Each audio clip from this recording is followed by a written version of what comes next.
I start from the supposition that the world is topsy-turvy, that things are all wrong, that the wrong people are in jail and the wrong people are out of jail, that the wrong people are in power and the wrong people are out of power, that the wealth is distributed in this country and the world in such a way as not simply to require small reform, but to require a drastic reallocation of wealth.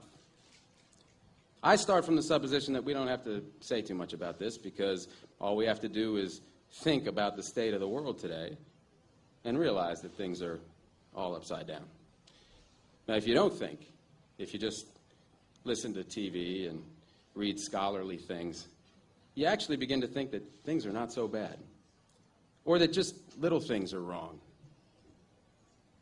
But you have to get a little detached and then come back and look at the world, and you are horrified.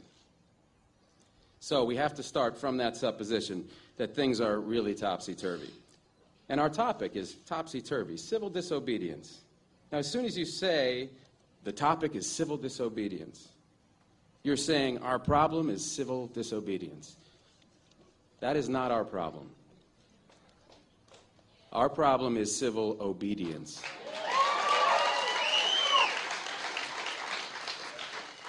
Our problem is the numbers of people all over the world who have obeyed the dictates of the leaders of their government and have gone to war.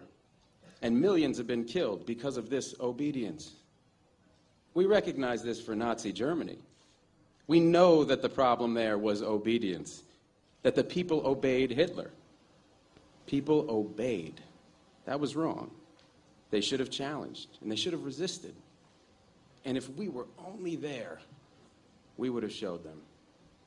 Even in Stalin's Russia, we can understand that. People are obedient. All these herd-like people. Remember those bad old days when people were exploited by feudalism? Everything was terrible in the Middle Ages. But now we have Western civilization, the rule of law.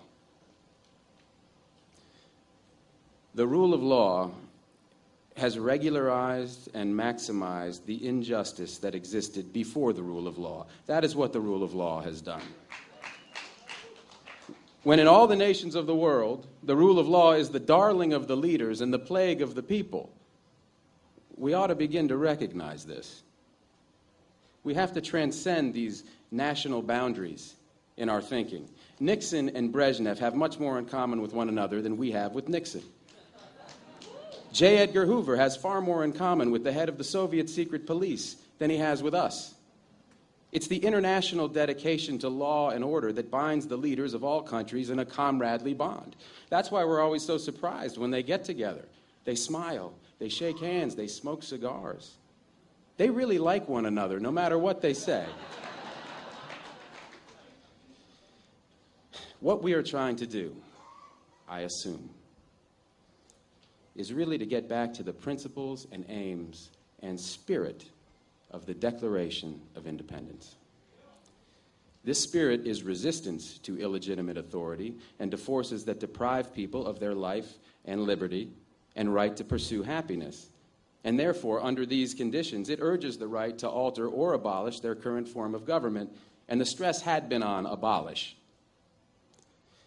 But to establish the principles of the Declaration of Independence, we're going to need to go outside the law, to stop obeying the laws that demand killing or that allocate wealth the way it's been done, or that put people in jail for petty technical offenses and keep other people out of jail for enormous crimes.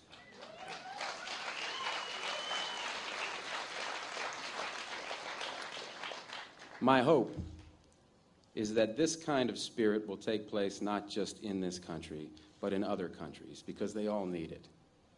People in all countries need the spirit of disobedience to the state, which is not a metaphysical thing, but a thing of force and wealth. And we need a kind of declaration of interdependence among people in all countries of the world who are striving for the same thing.